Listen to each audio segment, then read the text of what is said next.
Oh, hello, and welcome to another swashbuckling, guitar solo riffing, and space jumping episode of Anime 130 with Mr. Subarashi. Today's review will be on the awesome kick-ass space anime known simply as Outlaw Star. So the show starts off with a bang as we find a bunch of space pirates chasing after someone named Hot Ice Hilda. No, not that kind of space pirate. What Hilda has done, we don't really know yet, but what we do know is that she is more than up to the task of taking on these guys. To stay here is death. To go is death. Man, that's hardcore. If I'd known we were going to be slamming poetry, I would have came more prepared. Oh, well, thanks, I guess. Life is death. Except you're living. But before you can say bizarre-looking ships, Hilda escapes and the pirates aren't too happy about it. Damn you, Hilda. We then cut to some planet that's not important enough to have a name, and then to Clyde's bar, which apparently is important enough to have a name. Inside we find a thug who's probably paid based on how generic he looks. And he's looking for our main character, Gene Starwin, who's probably paid based on how badass he looks. And that's a hard job to get into, folks.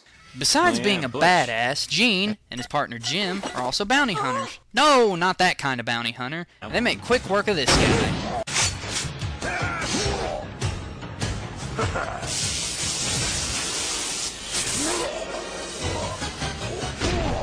Gene makes most of his money doing odd jobs. This involves things like delivering custom parts and fixing random things. And then when he's not doing that, he's either hitting on women, gambling, or drinking. In fact, he does it so often, I've even made a game out of it called, What's Gene Doing Now? Pay the repairs and deposit he just got the money off the bounty. I'm gonna say... gambling. What do you want to do, Gene? You want to get something good to eat? Want to hit the casino? Come on, big money, big money! Alright, Jim. Tonight we're gonna be going our separate ways. Because you're going to a casino, right? Okay, then you wanna come with me and become a real man tonight? Becoming a man? Ah, he's obviously going drinking. We are then cut back to the pirates that were chasing our femme fatale, who are revealed to be a little girl, an old guy with a really huge mustache, and a guy who's played a little too much Final Fantasy. They seem to have tracked Hilda down to the same planet as our lead, Gene. What? Could this have some significance on the plot? I don't know. Let's check in on Gene. Look at that bastard just drinking away. And alone, too! Why couldn't Jim come with him? I mean... Gene, are you going into space someday? Oh. Right. Well, at least we get to see... Oh, come on! We're then forced back to Gene and Jim. Gene's view of women can pretty much be summed up with a poster on his wall. They then talk for a few moments about the pirate ship that landed until they get a call from a mysterious woman who's looking for some parts and a bodyguard. Very well, then. And your name, lady? My name's Rachel, and thank you.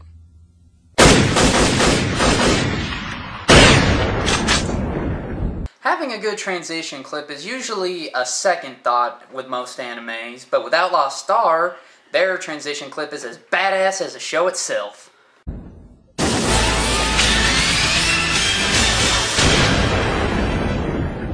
Man, I haven't been this pumped up since the Trigun transition clip.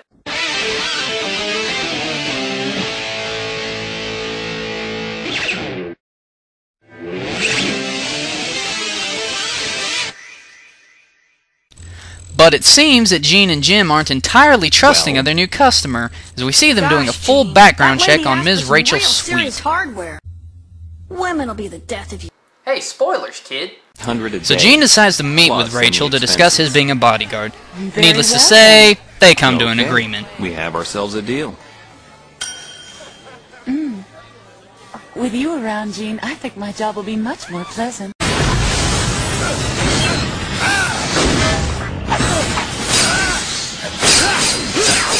Yeah, no it won't.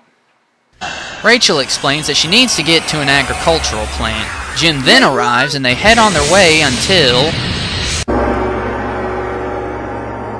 It's a little late for Comic-Con, guys. Okay, playtime is done now. Can't fool us anymore. Come out and we'll spare your life, Hilda. Hilda? But her name's Rachel! Hilda? Hilda? Hilda? Relax, kid. We're just as shocked as you are. That's right! The woman who not only looked and sounded like Hilda is Hilda, and our pirates, once again, aren't too happy about this. Damn you, Hilda. I'll handle this.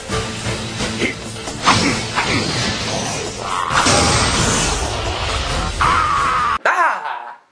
Okay, after whatever that was, the pirates give chase, but don't think our heroes aren't prepared. Let's rock! Give it to me! Caster? Eat this! Faster! I'll never play Final Fantasy 13! After Jean takes down one of the pirates, we finally get to our destination where Hilda reveals her secret treasure. Jean, look at that. Huh? What the hell? What is it? Yes! Episode 2 sets up a continuation of the narrator, filling in some of the backstory of this universe. There are endless possibilities stretched out before him. We miss you, Toonami. Here we cut back to that little girl we saw before. Good God, look at her! She looks like the cross between Alma from Fear and the little sisters from BioShock. Now, I don't know about you, but that just doesn't sound pleasant at all.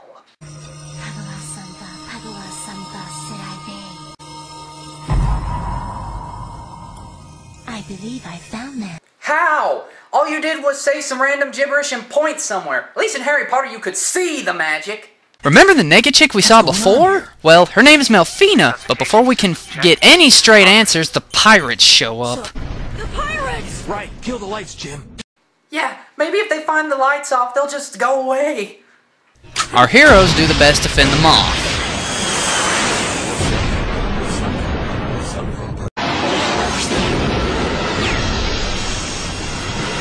That's it!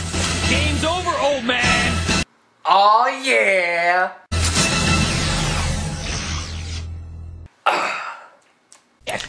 Don't worry, they don't die. Melfina wakes up and Hilda gets her ship and they're on their way.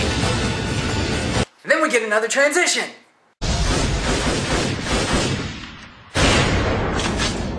Man, that's awesome.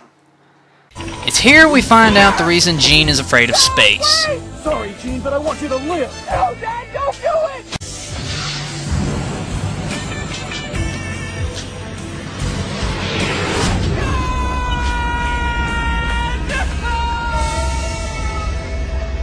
After he wakes up, he and Hilda try to out-badass each other.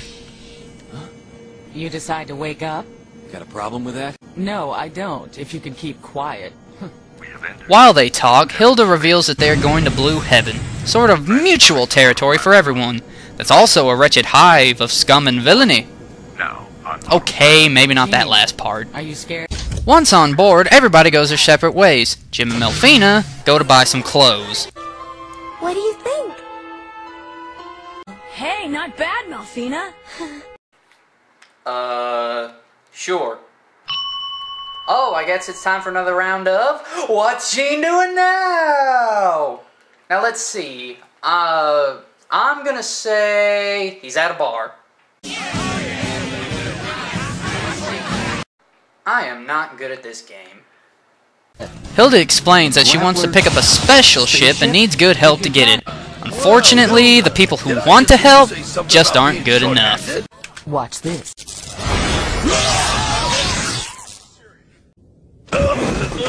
Shocking! Oh, come on! Come on! After getting a hotel and having an awkward moment between Jim and Melfina, those guys from the bar are still mad because they got beat up by a girl and proceed to get revenge the only way they know how.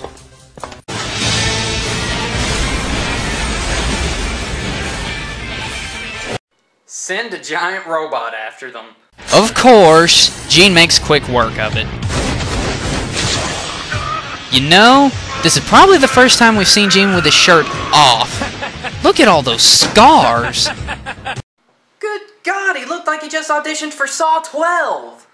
Hilda interrogates the thug, who reveals he was hired by Ron McDougal, a dreaded owner of a fast food chain bent on putting Mac in front of everything and calling it creative. Hilda decides that they need to leave, but not before the exact same wannabe thugs come after them again. Oh, come on, guys, I beat you twice already. Just give it a rest. During their chase, they happen to run into the Kitaro clan, who are a cat-like people who seem to have a fetish for chanting everything they hear.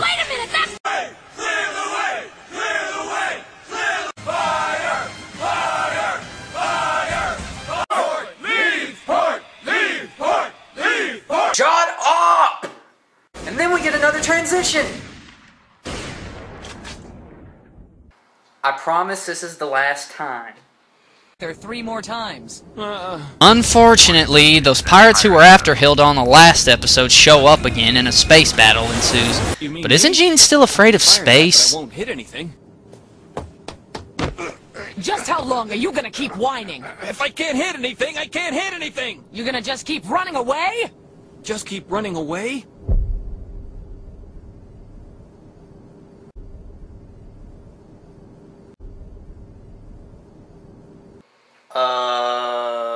Hello? I'm not running. Oh.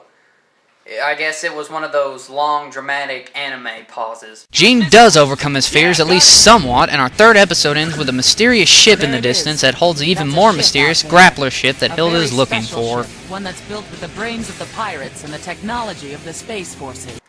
Despite its age, Outlaw Star is a fantastic show. From the characters, the animation, and the action, it doesn't let up for even a minute.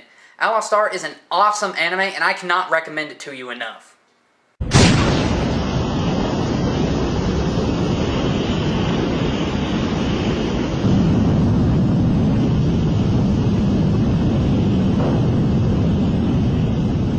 Space. A boy has the right to dream. I'm Subarashi, and this is Anime 130, signing out. Play that transition one more time.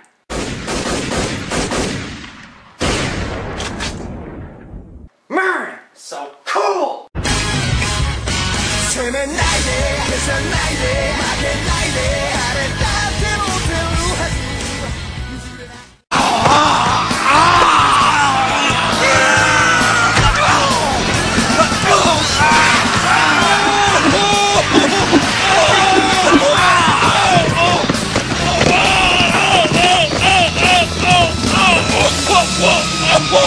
Shut